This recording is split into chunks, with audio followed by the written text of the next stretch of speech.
The boardroom fell silent as Zora Washington stood confidently before hundreds of shocked airline executives. Just hours after being humiliatingly denied her rightful first-class seat, she revealed the impossible. She now controlled 51% of Eclipse Airlines stock. "Until this company addresses its cancer of discrimination," she announced calmly, "I'm grounding the entire fleet." Hours earlier, head flight attendant Maxwell Pierce had sneered, "These seats aren't for everyone," never imagining the passenger he demeaned would soon become his boss. How did a simple denied seat transform into the most stunning corporate takeover in aviation history? Before we begin this incredible story, tell us where you're watching from, and if you believe in standing up against discrimination, hit that like and subscribe button to join our journey for justice. Zora Washington hadn't always commanded boardrooms and corporate assets worth billions. Growing up in Southside Chicago with a single mother who worked 3 jobs, she'd learned early that the world wasn't designed for people who looked like her to succeed. But Zora refused to accept those limitations. Her brilliant analytical mind and unwavering determination propelled her from public school to Harvard Business School on full scholarship, then through the ranks of tech giants until founding her own company, Horizon Technologies, at just 32 years old. By 40, Zora had transformed Horizon from a startup into a billion-dollar enterprise specializing in artificial intelligence solutions. Her company employed over 3,000 people, had offices in 12 countries, and was on the verge of revolutionary expansion. Today's meeting in Seattle with Tanaka Enterprises, representing a consortium of Japanese investors, could secure a $20 billion partnership to develop AI transportation systems that would transform urban mobility worldwide. For weeks, Zora had meticulously prepared for this presentation. Her team had created stunning visualizations, market projections, and prototype demonstrations. She'd rehearsed her pitch until every word flowed perfectly, embodying the confidence investors expected from someone handling billions of their dollars. Nothing had been left to chance. 18 days earlier, she'd personally purchased her first-class ticket on Eclipse Airlines. The 6-hour flight from Chicago to Seattle would give her time to review materials, meditate, and arrive refreshed for the meeting. The premium ticket included priority boarding, superior meal service, and most importantly, space to work undisturbed. Arriving at O'Hare International 3 hours early, Zora wore her signature power outfit, a custom-tailored navy suit with subtle gold threading, elegant yet understated jewelry, and her grandmother's watch, a reminder of where she came from and who she represented. The microaggressions started almost immediately. At the premium check-in counter, the agent squinted at her ID suspiciously. "Is this really your ticket, ma'am?" he asked, despite her executive platinum status clearly displayed on his screen. "Yes, it is. I'd like to confirm my upgraded seat, please," Zora replied evenly, having long ago mastered the art of swallowing daily indignities. Security brought more subtle indications that some viewed her presence in first class as an anomaly. While white executives sailed through the priority line, Zora was pulled aside for random additional screening. "Arms out, ma'am," the TSA agent instructed, running the wand over her body for the second time while casting suspicious glances at her Hermes briefcase. "Is there a problem?" Zora asked calmly. "Just procedure," came the terse reply as they emptied and inspected every item in her meticulously packed bag, disrupting her careful organization while white travelers passed through with cursory checks. 20 minutes later, Zora arrived at the gate just as boarding was announced for first-class passengers. Taking her place in line, she couldn't help noticing she was the only black person among the premium passengers. The white businessman ahead of her received a warm "Welcome aboard, Mr. Brooks," as he scanned his boarding pass. When Zora stepped forward, flight attendant Maxwell Pierce's smile instantly faltered. "Boarding pass, please," he said flatly, extending his hand without making eye contact. Zora presented her digital pass. Pierce examined it with exaggerated scrutiny, his eyes darting between the screen and her face with unmistakable suspicion. "There must be some mistake," he announced loudly enough for nearby passengers to hear. "These premium seats are for our preferred customers. You're in coach, Section D." Heat flushed Zora's cheeks. "There's no mistake. I purchased this first-class ticket weeks ago." Pierce's smile tightened. I'm sure you think so, but our system shows differently. Please step aside while I help the first-class passengers. Zora stood her ground. I am a first-class passenger. Check again. The businessman who'd entered before her, Gerald Brooks, sighed dramatically. Some people never understand how these things work. It's their policy, lady. Just go to your proper seat and stop holding up the line. Several white passengers nodded in agreement. Zora felt the familiar tightness in her chest, the same sensation she'd experienced countless times when confronted with casual racism that others pretended not to see. But this time was different. This time, her entire professional future hung in the balance. I need to speak with a manager immediately, Zora stated firmly, refusing to move aside as other passengers began to grumble. Maxwell Pierce's nostrils flared slightly. Ma'am, you're disrupting the boarding process. We have a full flight and a schedule to maintain. And I have a first-class ticket that I paid for. I'm not moving until this is addressed properly. 5 excruciating minutes passed before customer service manager Diana Wells arrived, her blonde hair pulled into a tight bun, her smile professionally vacant. What seems to be the problem here? Before Zora could speak, Pierce jumped in. This passenger insists she has a first-class ticket, but our system shows coach. She's refusing to board appropriately. Zora held up her phone, displaying the confirmation. Mail. I purchased this first-class ticket 18 days ago. I have the receipt showing payment and confirmation. Wells took the phone, scrolling with exaggerated deliberation. I see the confusion. You purchased an economy ticket eligible for upgrade. However, upgrades are based on availability and elite status. Her voice dropped to a conspiratorial whisper. Our highest-tier members receive priority. That's simply not true, Zora countered, maintaining her composure despite rising tension. I purchased a first-class ticket outright, not an upgrade request. As Wells and Pierce exchanged glances, Zora discreetly activated her phone's recording feature, a habit she'd developed after too many instances of having her reality denied. Listen, honey, Pierce whispered to another attendant, not realizing Zora could hear. These people always think they deserve special treatment, like she belongs up front with actual executives. The recording captured every syllable. Wells returned Zora's phone with an insincere smile. I apologize for any confusion, but I must ask you to board with your assigned seat. If you continue to disrupt boarding, we'll have to contact security. The threat hung in the air. Zora looked around, noting curious stares from other passengers, most avoiding direct eye contact. No allies here. With her critical meeting hours away, being detained by airport security wasn't an option. I'll be filing a formal complaint, she said, accepting her altered boarding pass with barely contained fury. You do that, ma'am. Pierce smirked as she walked past. Boarding the main cabin felt like a walk of shame. Directed to row 34, Zora found herself assigned to a middle seat between 2 passengers who barely acknowledged her presence. A heavy-set man already spilling into her space, and a teenager with headphones blasting music loud enough for everyone nearby to hear. Settling in, Zora discovered her seat's entertainment system was non-functional. The tray table wobbled dangerously, and the seat itself wouldn't recline. When she signaled a flight attendant to report these issues, she was greeted with indifference. We're full today. Nothing we can do about seating, the attendant replied without making eye contact, before moving on to attentively assist a white passenger with a similar request. Attempting to make the best of the situation, Zora removed her presentation materials from her briefcase, only to find limited space to review them properly. Each time she adjusted herself to create working room, the man beside her grunted irritably. An hour into the flight, drink service began. The attendant served white passengers directly, asking about their preferences. When they reached Zora's row, a plastic cup was unceremoniously placed on her tray without a word, sloshing water onto her notes. Excuse me?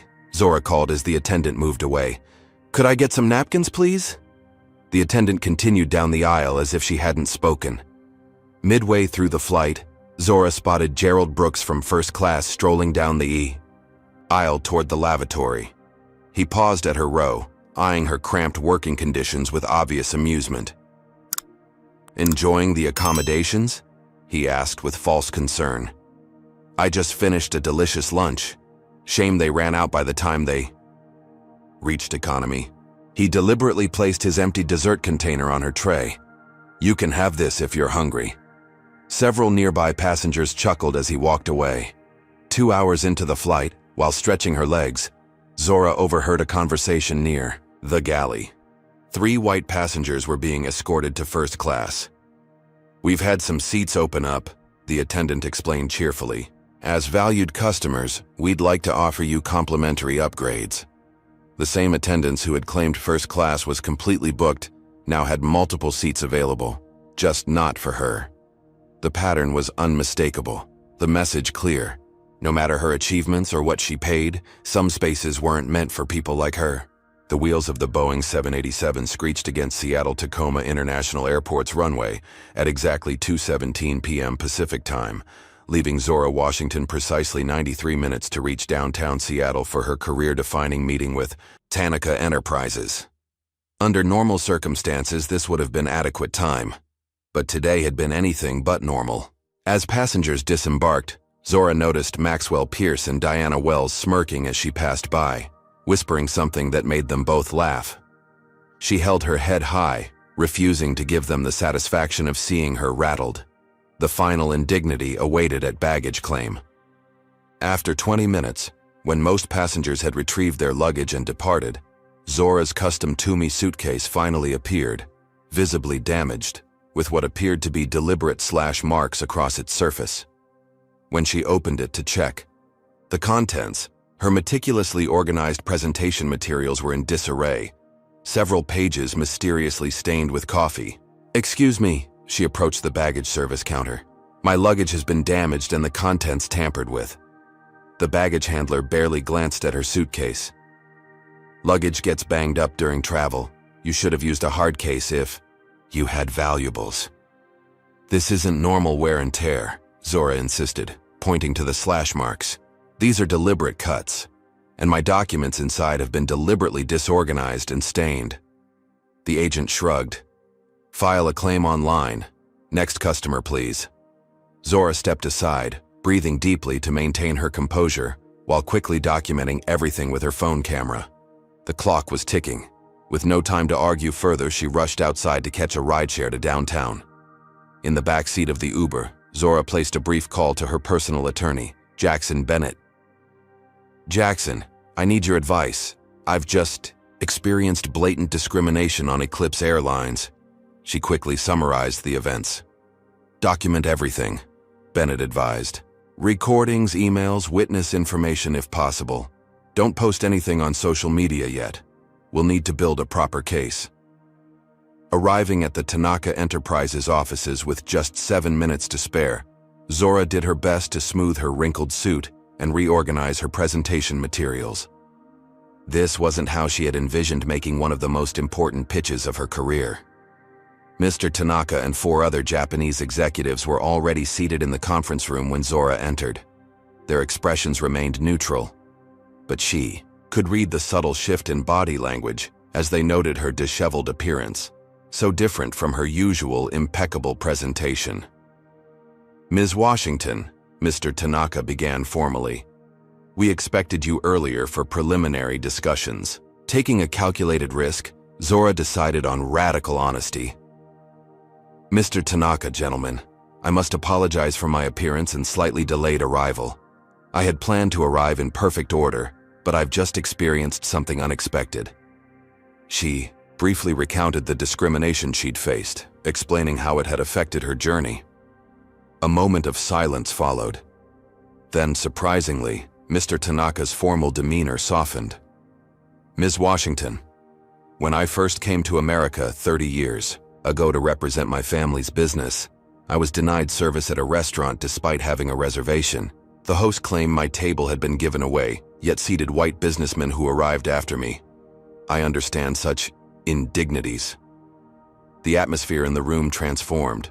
What could have been a disaster became a moment of unexpected connection.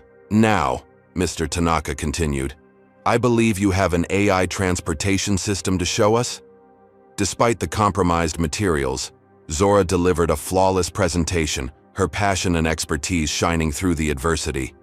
By meeting's end, the Japanese consortium was not just interested. They were enthusiastic about partnering with Horizon Technologies. Have you ever faced discrimination that actually led to an unexpected positive connection?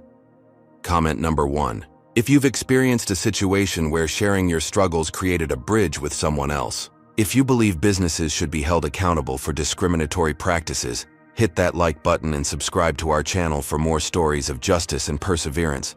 But wait, what if Zora's airport nightmare wasn't just random discrimination? What if something more sinister was at play? The truth would prove far more shocking than she could imagine. Back in her hotel room that evening, despite her successful meeting with Tanaka Enterprises, Zora couldn't shake the humiliation and anger from her Eclipse Airlines experience. While most people might file a complaint and move on, Zora's analytical mind sensed something deeper than isolated bigotry. The coordinated nature of the mistreatment, from check-in to baggage claim, suggested a pattern worth investigating. Opening her laptop, she began with a simple search: Gerald Brooks Eclipse Airlines. The results sent a chill down her spine.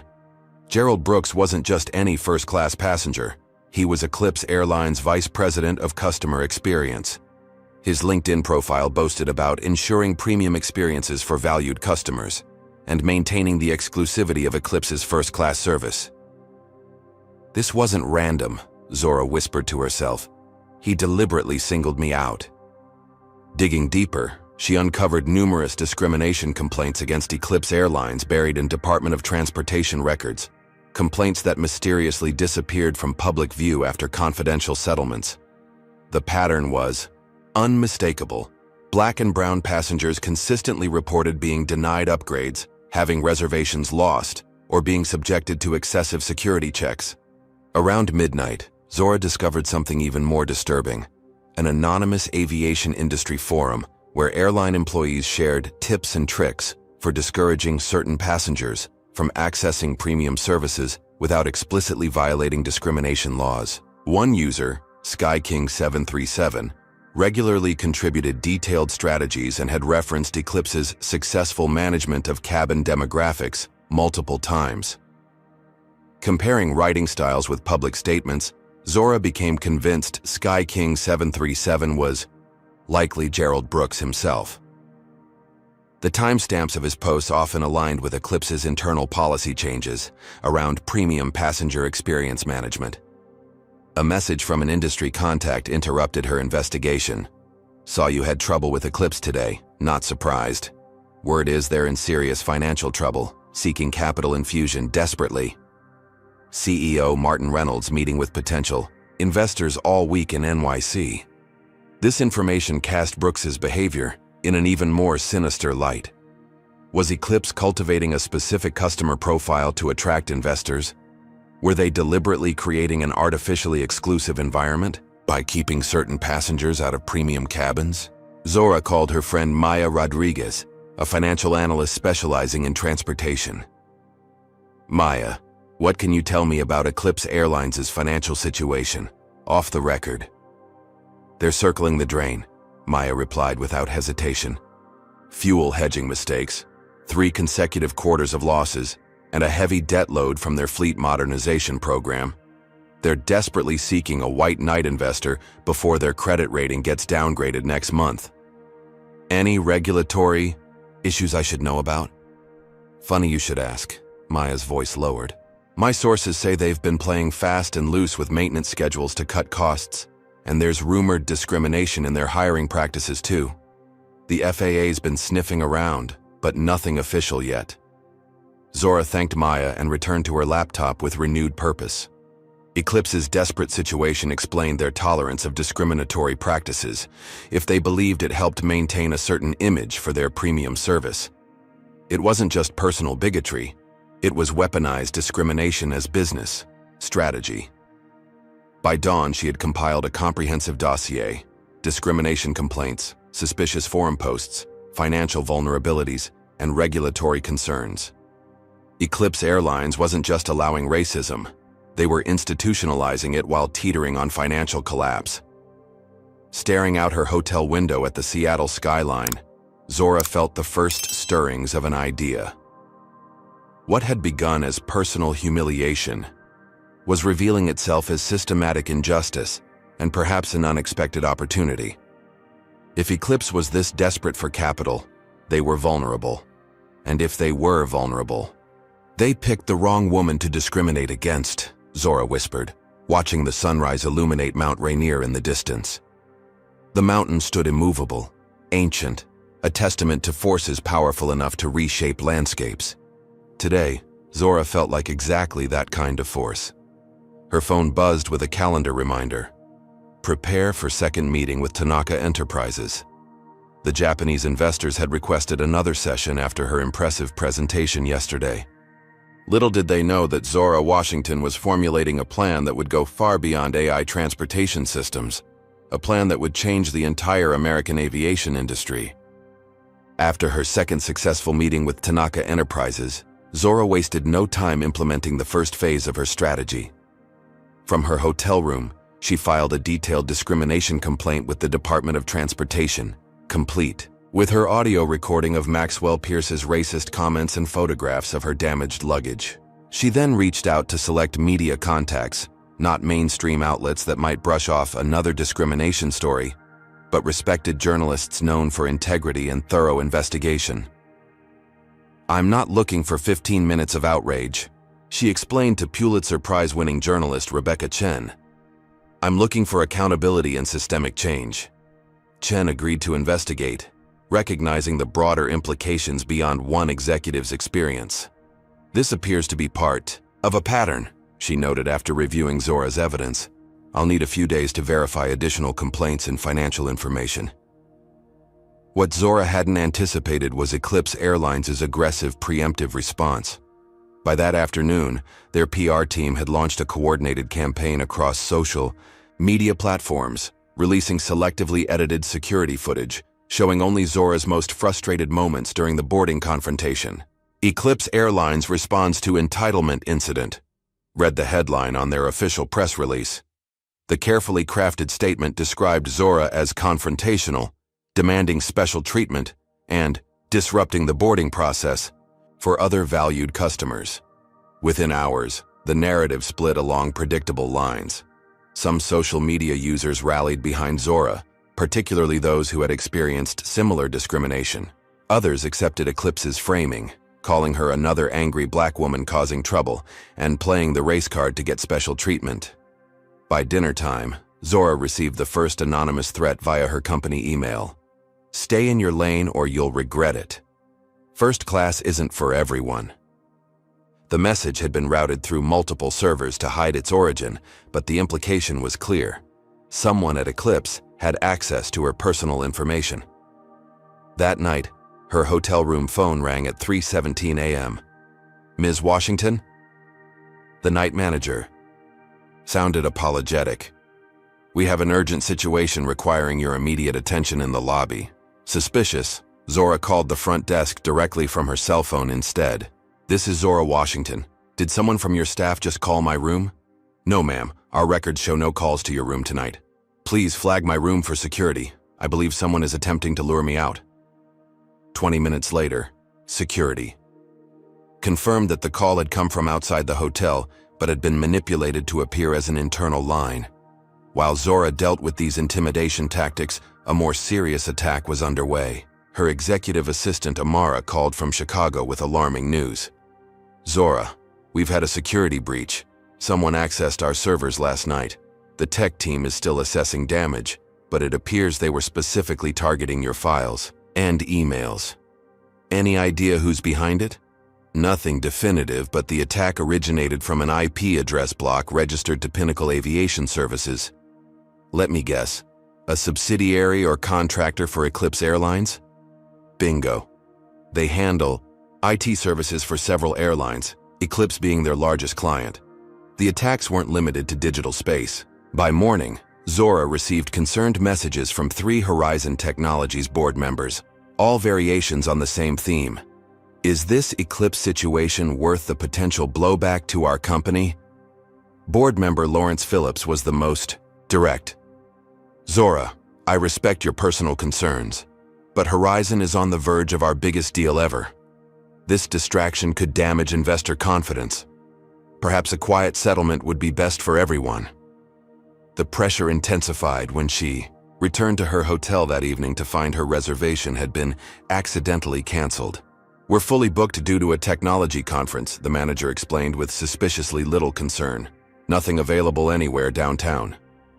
After an hour of calls, Zora secured a room at a less convenient hotel across town, forcing her to repack and move at 11 p.m. The message was clear. Eclipse had connections throughout Seattle's business community and wasn't afraid to use them. That same evening, Maxwell Pierce appeared on a local Seattle news program, portraying himself as the victim. "In my 20 years of airline service, I've never felt threatened by a passenger the way I did that day," he claimed with practiced sincerity. "Her aggressive behavior frightened me and other passengers. This isn't about race. It's about conduct." The interviewer failed to ask why the aggressive passenger had somehow been allowed to board if she truly posed a threat, or why Pierce had been caught on recording making explicitly racist comments. Zora watched the interview from her new hotel room, noting how Eclipse was escalating from denial to character assassination. They were playing by an old corporate crisis playbook: deny, deflect, discredit the accuser. But Zora Washington hadn't built a billion-dollar company by following traditional rules. Eclipse Airlines was about to learn they'd picked the wrong opponent. The next morning, Zora met civil rights attorney Elijah Morris at a small coffee shop far from downtown Seattle's business district. Morris had won landmark discrimination cases against major corporations and brought a unique perspective as both a Harvard law graduate and the son of a janitor who had fought workplace discrimination in the 1970s. "They're playing the usual corporate defense game," Morris observed after reviewing the evidence. "But they've made 3 critical mistakes. First, they attacked you personally, creating defamation liability. Second, they accessed your company's servers, violating federal computer fraud statutes. Third, they've created a paper trail of their discrimination by responding so aggressively." Zora nodded. "What they don't realize is that I've been collecting evidence from other Eclipse discrimination victims." Following her social media statement about the incident, Zora had received over 40 messages from former Eclipse passengers describing similar experiences. One flight attendant had anonymously shared internal documents showing Eclipse's passenger demographic management policies, corporate doublespeak for discrimination. "We need to create a coalition," Morris advised. "Individual discrimination claims can be dismissed as misunderstandings, but 20 or 30 similar experiences establish a pattern. I'll start preparing a class action framework while you gather more evidence." Their conversation was interrupted when Zora received an encrypted message from an anonymous source. "Check your secure email. You need to see this." The attachment contained a recorded video of an emergency Eclipse executive meeting discussing the Zora Washington situation. CEO Martin Reynolds could be clearly heard saying, "This needs to go away immediately. Use whatever leverage necessary. If she won't back down, find something to discredit her. Everyone has skeletons."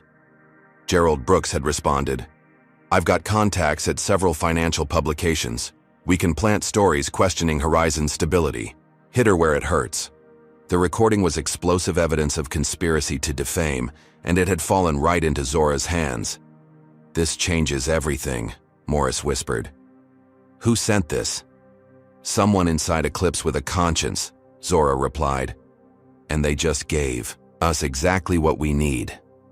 While building her legal case, Zora implemented the financial strategy she'd been developing since that first night. Using her extensive network of contacts in the investment world, she began quietly purchasing Eclipse Airlines stock through various shell companies and investment vehicles. With Eclipse's share price already depressed due to their financial troubles, she could acquire significant holdings without attracting attention. Her return flight to Chicago 2 days later brought an unexpected opportunity. Mysteriously, she received an email notification of a complimentary upgrade to first class. Clearly, Eclipse's attempt to make amends now that media attention was growing. "Perfect," Zora murmured, accepting the upgrade. This would put her in direct contact with the same crew that had discriminated against her. As she boarded, Maxwell Pierce's face registered shock, quickly masked by an exaggerated display of courtesy. "Ms. Washington, welcome aboard. We're delighted to have you in. First class today." Diana Wells appeared moments later. "Ms. Washington, on behalf of Eclipse Airlines, please accept our sincere apologies for any misunderstanding during your previous flight. We value you as a premium customer." Zora's phone, discreetly recording in her pocket, captured every insincere word, evidence of their acknowledgement that the previous treatment had been improper. Throughout the flight, Zora observed how differently she was treated with her newfound acceptability in first class. The excessive attention felt almost as demeaning as the previous neglect. Both were based not on her humanity, but on perception of her status. When she used the first-class lavatory midway through the flight, Zora noticed a flight attendant hurriedly enter the bathroom after her departure. Circling back on the pretext of retrieving a forgotten item, she caught the attendant planting a small packet in her seat pocket, a packet that appeared to contain white powder. "Looking for something?" Zora asked calmly, causing the attendant to jump in surprise. "Just routine cabin check," the young woman stammered, quickly removing the packet and retreating to the galley. The attempt was amateurish but dangerous, clearly meant to trigger a security incident upon landing. Had Zora not caught it in action, she might have faced serious legal troubles based on planted evidence. Using her phone, she immediately emailed her attorney. "Attempted plant of suspicious substance in my seat pocket, documented with time-stamped photos. Alert Chicago authorities to possible false report upon landing." When the plane landed at O'Hare, Zora wasn't surprised to see two air marshals waiting at the gate. What did surprise her was their approach, not toward her, but toward Maxwell Pierce, who was taken aside for questioning. Her attorney had moved faster than Eclipse anticipated, providing authorities with evidence of the attempted setup before it could unfold. The airline's desperate tactics were backfiring spectacularly, creating an even stronger legal case while revealing the depths of their discrimination culture. As she left the airport, Zora received confirmation that her stock purchases now totaled 17% of Eclipse Airlines, still below the reporting threshold that would alert management, but well on her way to her target. The airline had no idea that their attempts to intimidate her were only strengthening her resolve and inadvertently helping her ultimate plan. "They think this is about an apology or settlement," she told Morris by phone. "They have no idea what's coming." Zora arrived at Horizon Technologies headquarters early Monday morning to find an urgent board meeting had been called without her knowledge. Walking into the boardroom, she immediately sensed the tension. Several board members avoided eye contact, while others displayed the artificial concern that often preceded corporate betrayal. Board Chairman William Delaney cleared his throat. "Zora, we've called this emergency session to discuss recent events concerning Eclipse Airlines and their potential impact on Horizon." "I wasn't aware this warranted an emergency meeting," Zora replied calmly, taking her seat at the head of the table. Trevor Phillips, their newest board member who had joined 6 months ago representing a group of private equity investors, slid a tablet across the table. On screen was a financial blog post titled, "Horizon Technologies CEO Distracted by Personal Vendetta as Company Faces Liquidity Concerns." "This article appeared this morning," Phillips stated. "It cites sources familiar with the company's operations claiming you've been neglecting critical business functions to pursue a discrimination claim. It also questions our financial stability." Zora scanned the piece, immediately recognizing Gerald Brooks's handiwork. The anonymous sources had detailed knowledge only someone at Eclipse would possess. "This is a planted story," she explained. "Eclipse Airlines executives were recorded planning exactly this type of defamation as retaliation." "Perhaps," Phillips conceded. "But perception matters in business. The Japanese consortium has reached out expressing concerns about company stability. MarketWatch is asking for comment. 3 major clients have called this morning questioning our focus." Other board members shifted uncomfortably as Phillips continued. "While we all sympathize with your personal experience, the board must prioritize Horizon's stability. We're proposing a temporary leadership transition while you address your personal matters." The true agenda became clear. Certain board members were using this situation to orchestrate a power play. "May I remind everyone," Zora countered, "that under my leadership, Horizon has grown from startup to billion-dollar enterprise. Our partnership with Tanaka Enterprises is proceeding precisely as planned. These planted stories are transparent attempts at corporate sabotage." The debate continued for 2 hours. Though several board members supported Zora, Phillips had marshaled enough votes to force a decision. Zora would temporarily step aside as CEO, while an independent investigation assessed the impact of the eclipse situation on company operations. CFO Michael Reynolds would serve as interim CEO. As the meeting concluded, Phillips offered what appeared to be an olive branch. "Zora, we all respect your accomplishments. This is simply about protecting the company during a sensitive period. Once this eclipse matter concludes, I'm confident you'll return to your role." His words rang hollow, but Zora maintained her composure. "I understand the board's concerns. I remain committed to Horizon's success and will cooperate fully with the transition." Later that afternoon, returning to her office to collect personal items, Zora discovered it had been burglarized during the board meeting. Her personal safe was open, files disturbed, and most alarmingly, the external drive containing backup evidence of Eclipse's discrimination was missing. Security footage mysteriously showed a technical glitch during the exact time frame of the break-in. The message was clear: someone with inside access at Horizon was working with Eclipse. In the parking garage, Zora's executive assistant Amara approached cautiously. "I heard what happened. This doesn't feel right." "It's not," Zora confirmed. "Trevor Phillips isn't who he claims to be. I need you to secure any remaining evidence and communicate only through the encrypted channel we established." "Already done," Amara replied, slipping Zora a handwritten note. "Phillips's private equity firm received major funding 6 months ago from Pinnacle Aviation Holdings, Eclipse's parent company. He's their plant on our board." The pieces fell into place. Eclipse hadn't just retaliated against Zora personally.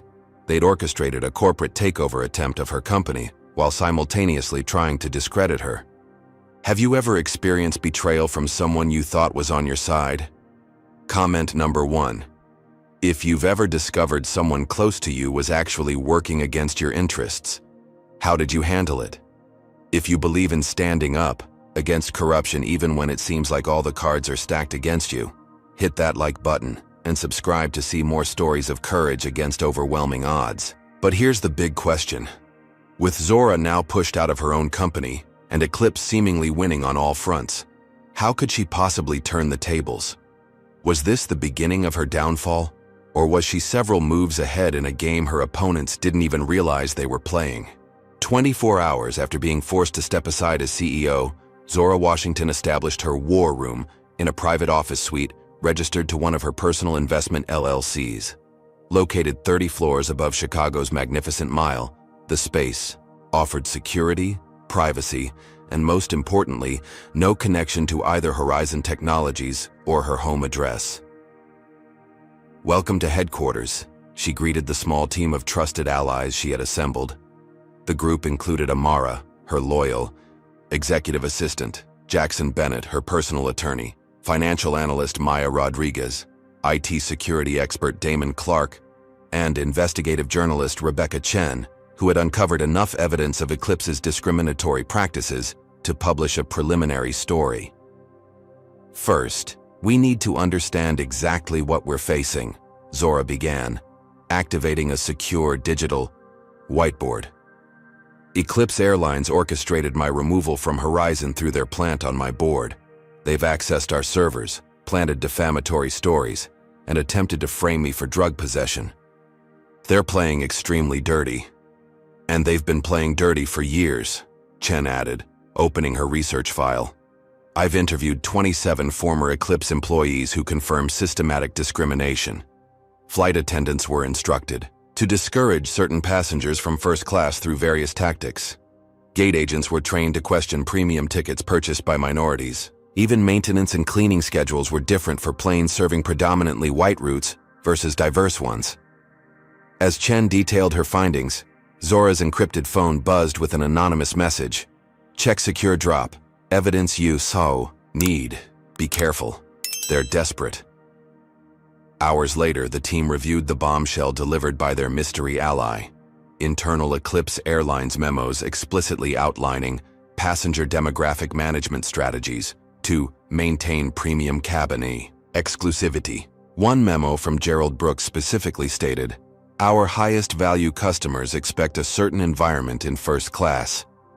Ensuring demographic alignment with their expectations is crucial to maintaining premium revenue." Other documents revealed, Eclipse's deteriorating financial condition was far worse than publicly known. The airline had concealed maintenance issues, violated labor agreements, and misrepresented passenger numbers to investors, all federal offenses. "Our whistleblower is taking an enormous risk," Zora noted. "This is exactly what we need to break this open." Chen immediately began preparing an explosive exposé for publication, while Bennett coordinated with federal regulators who had previously lacked sufficient evidence to investigate Eclipse. Meanwhile, Rodriguez tracked Eclipse stock movements, noting, "Their share price has stabilized recently despite these problems. Someone's propping them up artificially." "That would be their potential white knight investor," Zora explained. CEO Martin Reynolds is desperately courting Skywing International to rescue them from bankruptcy, but that deal isn't finalized. 3 days later, Chen's comprehensive investigation hit the media. Eclipse exposed, inside the airline's culture of discrimination. The meticulously documented article included testimony from former employees, internal documents, data analysis, showing patterns of discrimination, and details of the company's financial misrepresentations. The response was immediate and devastating. Eclipse's stock plummeted 37% by market close. Customers canceled reservations en masse. Corporate clients publicly severed relationships with the airline. Federal agencies announced investigations into discrimination, securities fraud, and safety violations. As Eclipse executives scrambled to contain the damage, financial institutions began calling in loans that were now at risk. Skywing International issued a terse statement, reevaluating all potential investments in the current climate, effectively ending Eclipse's hopes for a financial rescue. Gerald Brooks held an emergency press conference, sweating visibly under the lights as he denied all allegations. These fabricated claims are part of a coordinated attack by a disgruntled passenger with a personal vendetta. Eclipse Airlines has always valued diversity and inclusion. We categorically deny any systematic discrimination and will defend our reputation vigorously. His performance fell flat, particularly when journalists presented him with his own emails outlining discriminatory policies. As Eclipse's leadership unraveled publicly, Zora received word that the company had called an emergency board meeting for the following morning.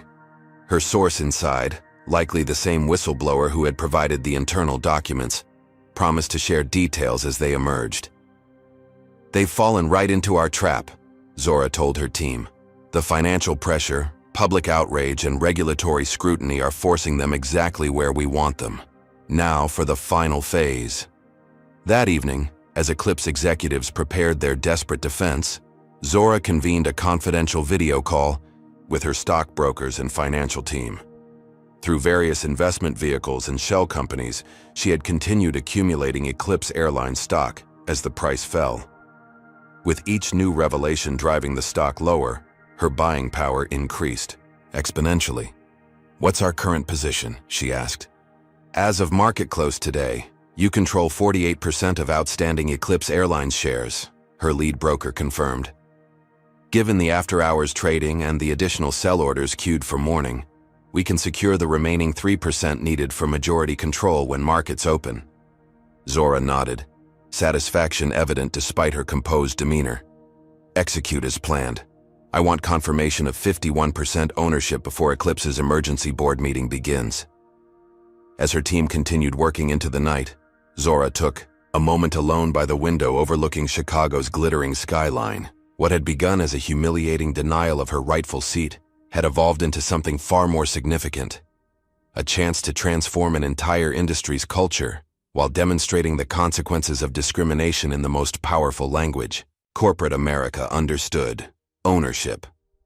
By morning, Eclipse Airlines would discover they had done more than discriminate against a black woman in first class. They had handed her the legal and moral leverage to take control of their entire company. The temporary triumph Zora felt was shattered at 5:17 a.m. when her secure phone lit up with an urgent alert from Damon Clark. Emergency. All systems compromised. Eclipse fighting back. Overnight, Eclipse had launched a coordinated counteroffensive that exceeded even Zora's careful calculations. Their desperation had driven them to extraordinary measures that bordered on criminal. A team of hackers, likely contracted through untraceable channels, had breached Zora's personal email accounts, cloud storage, and messaging platforms. Within hours, carefully edited versions of her private communications appeared on an anonymous website titled The Real Zora Washington. The manipulated messages portrayed her as ruthless, calculating, and prejudiced against white employees. Conversations taken out of context created the false impression that her discrimination claim was fabricated specifically to target Eclipse Airlines as part of a hostile takeover plan conceived months earlier. Simultaneously, 3 financial publications published nearly identical investigative reports questioning Horizon Technology's accounting practices and suggesting the company had misrepresented earnings to investors. The articles cited anonymous, internal sources, claiming Zora had authorized fraudulent financial statements to inflate company valuation before the Japanese partnership. By breakfast, Zora's phone exploded with messages from attorneys, board members, and concerned employees. The financial markets responded immediately. Horizon's stock dropped 17% in pre-market trading, while Eclipse temporarily stabilized as investors questioned the motives behind Chen's exposé. "They're playing their final cards," Zora told her team during an emergency conference call. "This level of desperation confirms we're close to winning." Her confidence wavered briefly when the FBI called. An anonymous tip with documentary evidence had prompted them to open a preliminary investigation into alleged financial improprieties at Horizon Technologies. "Ms. Washington," the agent explained professionally, "we're required to follow up on these allegations. Our financial crimes unit will need to interview you and review certain company records." While Zora cooperated fully, knowing the accusations were baseless, the investigation created exactly what Eclipse wanted: a cloud of suspicion that could jeopardize her stock purchases and credibility. The personal attacks intensified throughout the day. Returning to her apartment that evening, Zora found her door defaced with racist graffiti. Inside, furniture had been overturned and walls spray-painted with slurs and threats. The building's security cameras had mysteriously malfunctioned during the time frame of the vandalism. Maxwell Pierce appeared on a national morning show, tears streaming down his face as he claimed to be receiving death threats from Zora Washington's supporters. With practiced emotion, he described himself as a simple flight attendant being destroyed by a powerful executive who didn't get her way. The orchestrated sympathy campaign worked precisely as Eclipse had calculated. Social media sentiment began shifting, with hashtags like "Tolerant Stand with Maxwell" and "Zora the Destroyer" trending. Nationally, by afternoon, Horizon's board convened another emergency session, this time to vote on Zora's permanent removal as CEO. Trevor Phillips presented a carefully crafted narrative linking the company's plummeting stock price, FBI investigation, and public relations crisis directly to Zora's vendetta against Eclipse. "The board has a fiduciary responsibility to distance itself from Ms. Washington's increasingly erratic behavior," Phillips argued. "Her personal crusade has put thousands of jobs and billions in shareholder value at risk." Despite passionate defenses from her allies on the board, the vote passed 11-4. Zora Washington was officially removed as CEO of the company she had founded. The Japanese consortium followed by suspending partnership negotiations pending resolution of current uncertainties. Major clients began exploring competitor options. Horizon Technologies, Zora's life's work, faced an existential threat engineered by the very people who had discriminated against her. That night, alone in a hotel room she'd checked into under an alias for safety, Zora faced her darkest moment. Everything she'd built over decades lay in ruins. Her reputation, carefully cultivated through years of ethical leadership and innovation, had been systematically dismantled in days. Her personal safety was compromised, her financial future threatened by potential legal battles. For the first time since this ordeal began, Zora Washington wept, not from self-pity, but from the profound injustice that powerful forces could so easily destroy a person who dared to stand against discrimination. The system wasn't merely broken, it was designed to protect itself by crushing those who challenged it. As midnight approached, she wiped away her tears and stood before the hotel window. In the reflection, she saw beyond her current circumstances to the larger truth. This was exactly how systemic racism had always worked, by making the consequences of resistance so severe that most people eventually surrendered. "I am not most people," she whispered to herself, straightening her shoulders, "and I'm not finished yet." At 5:30 a.m., Zora received a cryptic text message from an unknown number. "Parking level B3, northwest corner, 6:15 a.m., come alone." Under normal circumstances, such a message would raise alarm bells, but Zora had reached the point where conventional caution seemed irrelevant. After ensuring her location sharing was active with 3 trusted team members as a precaution, she took the service elevator to the designated meeting point. The underground garage was dimly lit and eerily quiet when she arrived. From the shadows, a figure emerged, the distinctive silhouette of Mr. Tanaka. "Ms. Washington," he greeted her with a formal bow. "I apologize for the melodramatic arrangements. We needed absolute privacy." "We?" Zora questioned. From behind a concrete pillar, Maya Rodriguez appeared, followed by Zora's attorney, Jackson Bennett, and surprisingly, a man Zora recognized as Richard Donovan, Chief Investment Officer of National First Bank, one of America's largest financial institutions. "What's happening here?" Zora asked cautiously. Mr. Tanaka smiled slightly. "A realignment of forces, Ms. Washington. Your Japanese investors never withdrew our interest. We merely made it appear so. We've been watching Eclipse's desperate counterattacks," Donovan explained. "Their tactics crossed multiple legal lines, confirming everything you've alleged about their ethics and culture." Bennett added, "We've been building a coalition while maintaining the appearance of your isolation and defeat. Eclipse believes they've won, which has made them careless." Over the next hour, the group revealed an elaborate strategy that had been unfolding behind the scenes. Mr. Tanaka's consortium had never lost faith in Zora. They had recognized Eclipse's defamation campaign immediately and strategically appeared to distance themselves while actually increasing their commitment. "We admire how you've handled this situation," Tanaka explained.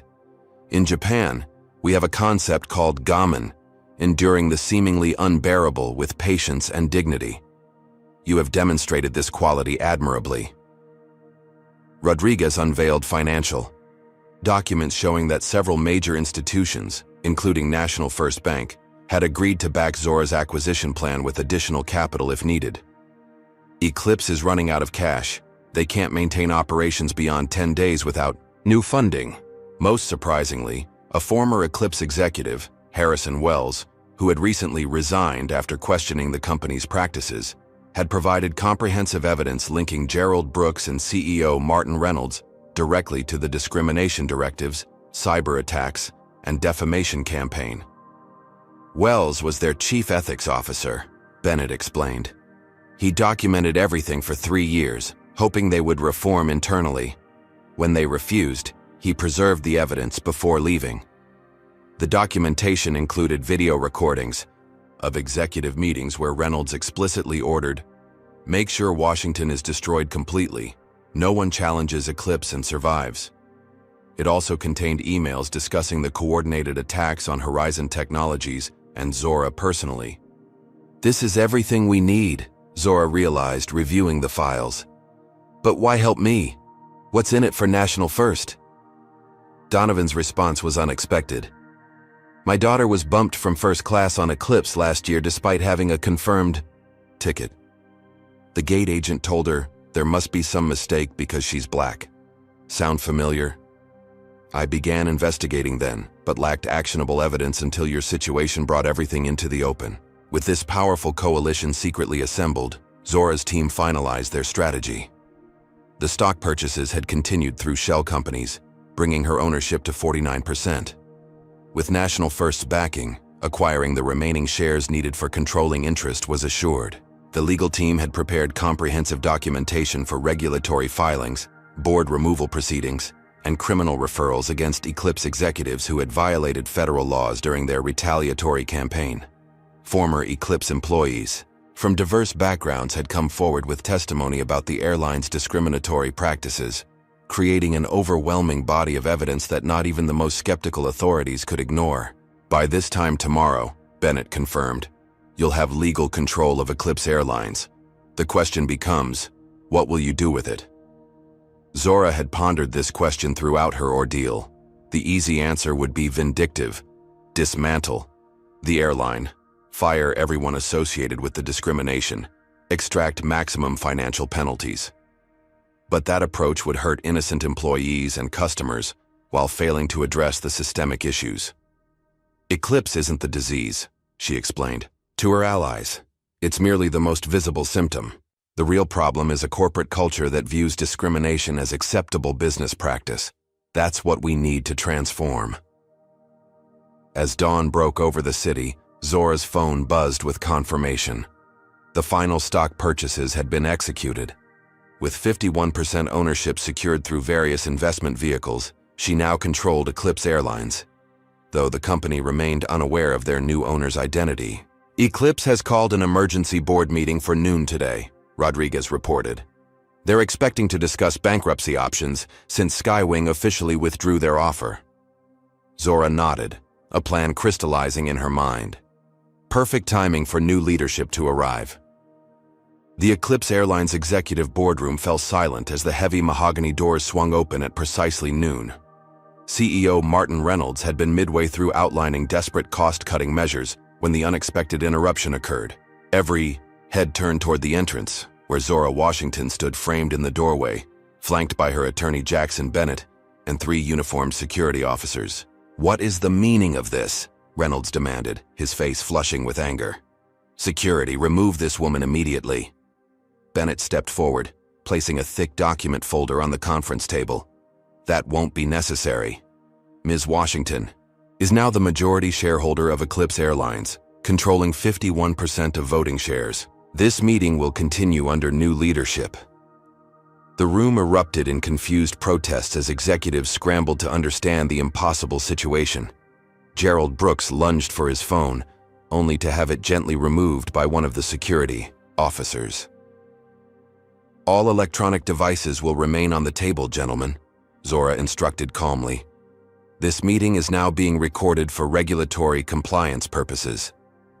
As the initial shock subsided, Bennett methodically distributed copies of legal filings confirming Zora's controlling interest, along with notices of termination for Reynolds, Brooks, and 3 other executives named in discrimination complaints. "This is outrageous," Reynolds shouted, standing abruptly. "You can't just walk in and take over a public company?" "Actually, Mr. Reynolds, that's exactly how corporate governance works," Zora replied, taking the CEO's seat at the head of the A table. "Majority ownership conveys control rights. Your own corporate charter is quite clear on this point." She activated the room's presentation system, displaying a comprehensive timeline of Eclipse's discriminatory practices, retaliatory actions, and financial misrepresentations. "For the past week, you have attempted to destroy my reputation, my company, and my life, all because I dared to object to racial discrimination. Today we're going to address the cancer growing within this airline." For the next 40 minutes, Zora presented irrefutable evidence of systemic discrimination throughout Eclipse's operations, financial fraud in company reports, and criminal conspiracy in the attacks against her. The remaining board members, those not implicated in the worst offenses, sat in stunned silence as their company's toxic culture was methodically exposed.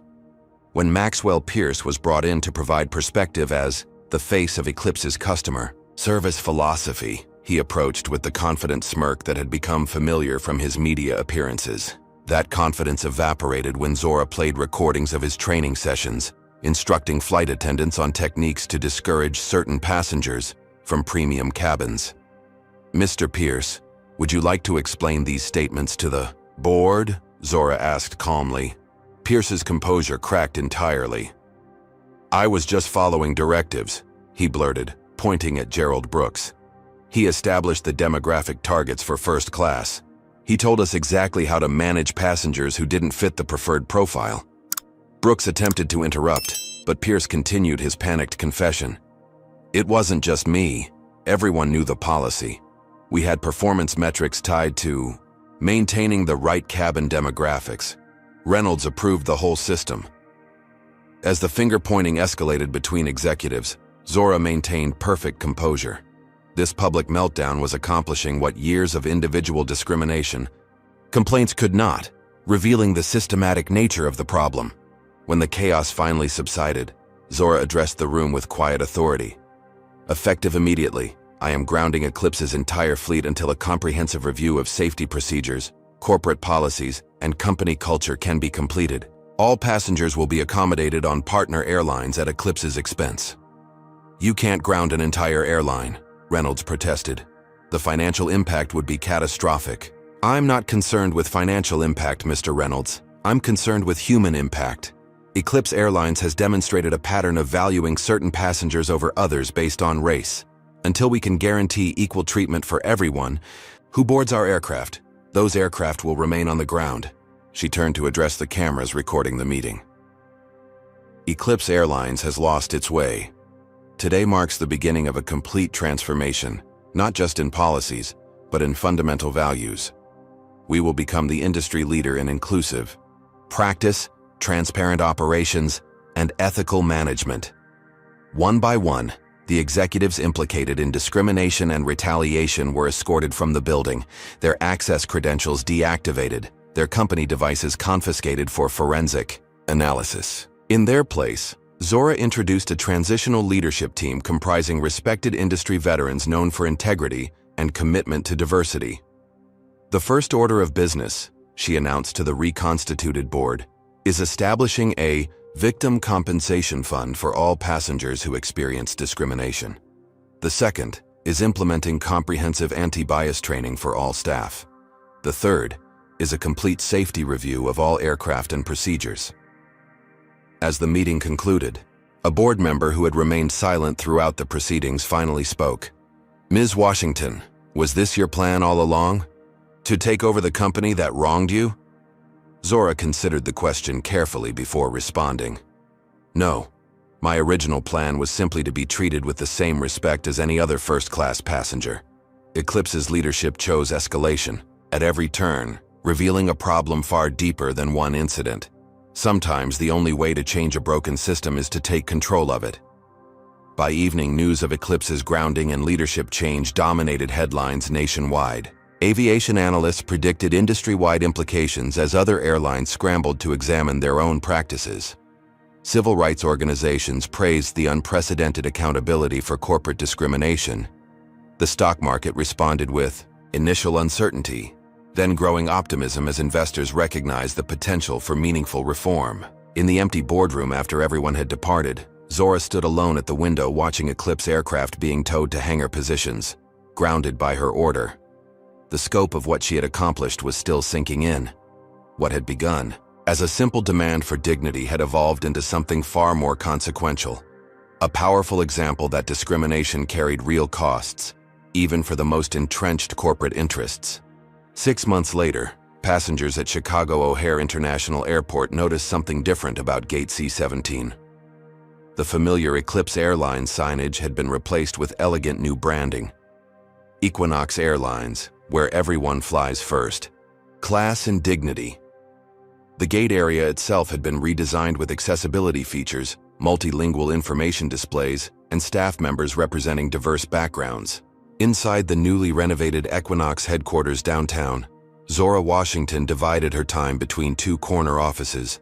One as CEO of Horizon Technologies, her reinstated position after the FBI investigation cleared her of all allegations, and another as executive chairperson of Equinox Airlines. The transformation of Eclipse into Equinox had become a Harvard Business School case study in corporate culture change.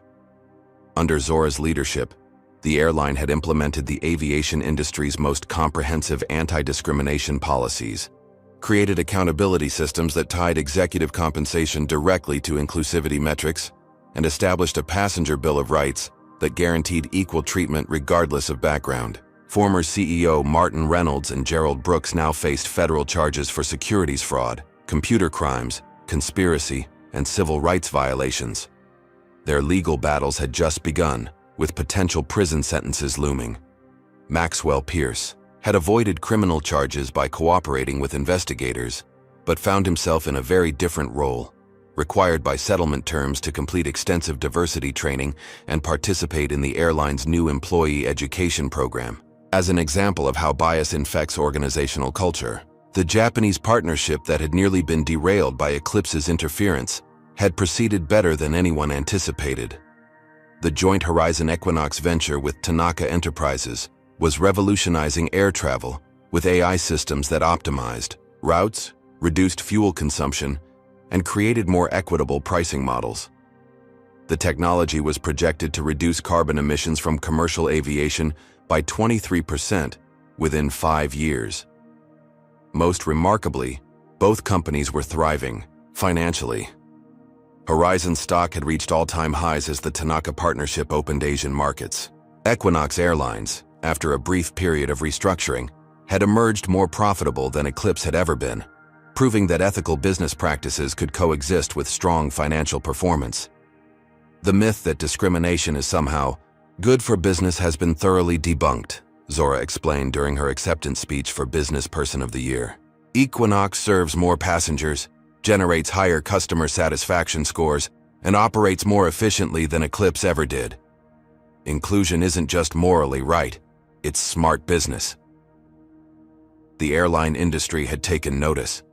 Competing carriers had rapidly implemented their own diversity initiatives, fearful of losing market share to Equinox's increasingly popular brand promise. Experience how air travel was always meant to be, equally excellent for everyone. On the anniversary of her original confrontation, Zora personally welcomed passengers aboard Equinox's inaugural international flight to Tokyo. The aircraft featured a revolutionary cabin design that eliminated the traditional stark divisions between service classes while still offering premium options. Instead of segregated cabins, the plane provided a continuous gradient of seating choices with dignified accommodation for all passengers. As she greeted people at the boarding door, an elderly black woman paused to grasp Zora's hand. "My husband was a Tuskegee airman," she explained, eyes glistening. "He flew for this country when he couldn't even sit at the same lunch counter as white pilots. He didn't live to see this day, but I know he's watching from somewhere. So proud of what you've done." Later, addressing the full cabin before takeoff, Zora kept her remarks brief but pointed. "1 year ago, I was told these premium seats weren't for people like me. The first-class seat they denied me? I bought the whole plane instead. Not for revenge, but for transformation. Today, we're not just flying to Tokyo. We're demonstrating what's possible when we refuse to accept discrimination as inevitable."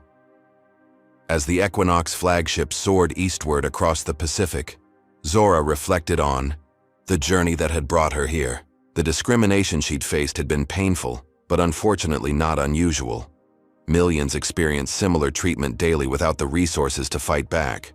What made her story different wasn't the injustice itself, but her capacity to transform that injustice into sweeping change. The ultimate lesson of the Equinox transformation wasn't about one woman's triumph over corporate discrimination. It was about the possibility of reimagining fundamentally flawed systems instead of accepting their broken state. Sometimes real change required more than complaints, boycotts, or lawsuits. Sometimes it required taking control of the very institutions that perpetuated injustice and rebuilding them from within. As Tokyo appeared on the horizon, Zora smiled at the symmetry of the moment. Her journey had begun with a denied seat and culminated in creating a new vision of air travel itself, one where dignity wasn't a premium amenity, but the foundation of the entire experience.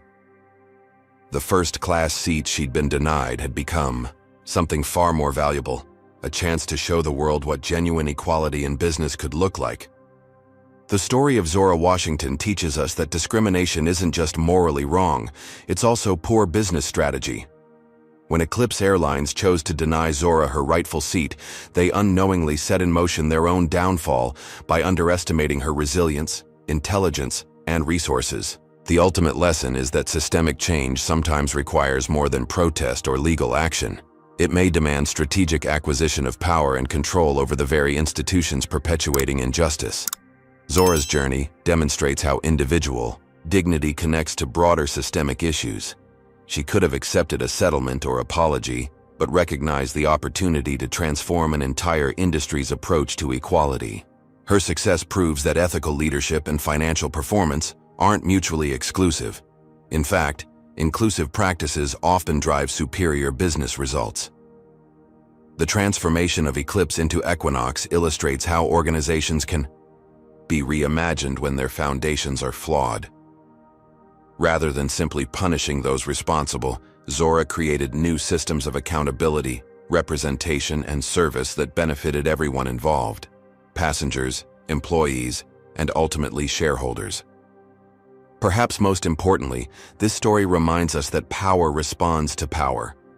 When discrimination is profitable or convenient, appeals to morality often fall short.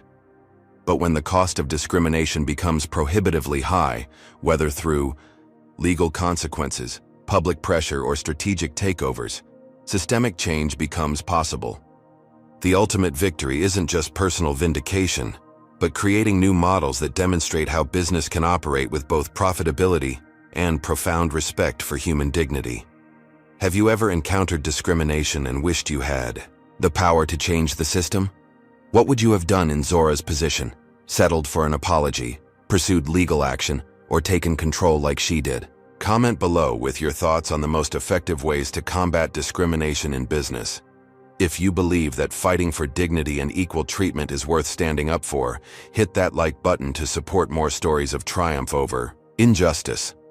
Subscribe to our channel for weekly stories of people transforming adversity into meaningful change. Share this video with someone who needs to understand that discriminatory practices aren't just morally wrong, they're bad business and that can backfire spectacularly. Remember, sometimes the best response to being told these seats aren't for you is to buy the whole airline. Thank you for watching, and may you find the courage to stand your ground when faced with injustice, knowing that your dignity is never negotiable.